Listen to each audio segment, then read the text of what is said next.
Hi, I'm Heather from GG Stitching and welcome to my channel. Next, we're going to talk about batting. What is batting?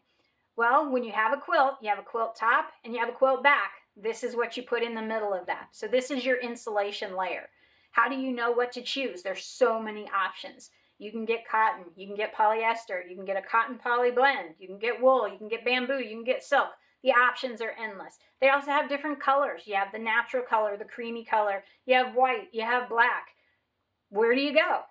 The main thing to think about is what is your quilt being used for? That's going to help determine what kind of batting you want to use.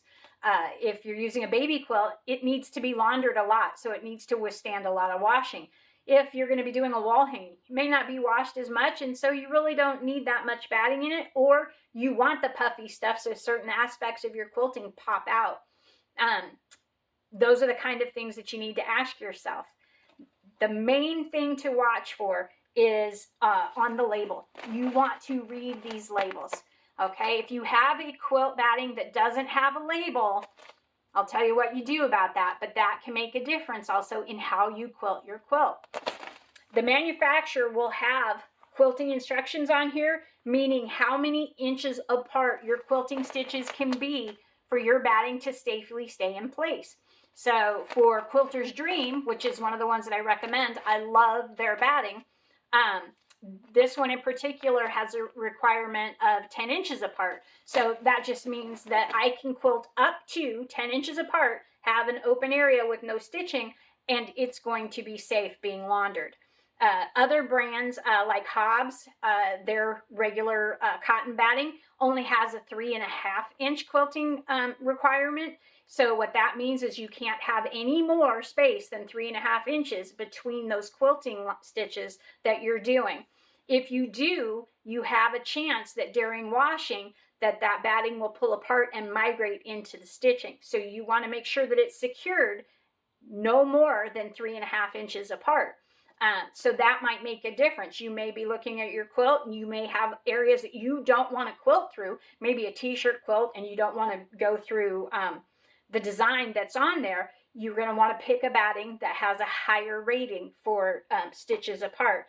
If you don't know what it is because it didn't come with a label, you want to treat it as the 3.5 inch rule. You want to make sure that you treat it as that because you don't know. There's nothing worse than finishing a project, having it wash, and then having your batting pretty much disintegrate inside. I had that happen early on, and believe me, I don't want that to happen for you. The other thing to consider is loft. So loft in a batting is the thickness of the batting. You have very thin, especially if you're down south, warmer climate, you may want the thinnest there is, or you may not want any. Some people don't use batting at all, and that's perfectly fine. Up north, we might want a little warmer, a little thicker. So that part is completely up to you. For right now, as a beginner, I would not recommend the puffy. Okay, I know we've seen those quilts with the puff and the bubbles in them, and they're cute. They're cute as all get out. Not always the easiest thing to work with for your first project, so I would steer clear of that for now. So Warm and Natural is out there. That's been around for a long time. Usually that's in your natural color, so that is your cream color, and it has little specks in it, which is natural. It's part of the cotton process. It's a little bit of vegetation in there. It doesn't get processed all the way out. You may not like that. So you may not pick that kind of batting because you don't like that. Or you're dealing with a lot of white fabric and you want a white batting.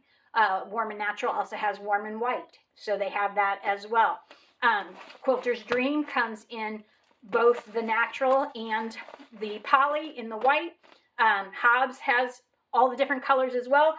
Even comes in black. The Quilter's Dream comes in black as well. So if you're dealing with a darker quilt and you want to make sure that nothing's going to show once it's quilted, you might decide that you want black batting. So those are your options there. Just make sure that whatever you choose, you read the label and you know what it is that you're getting so that we can quilt it properly.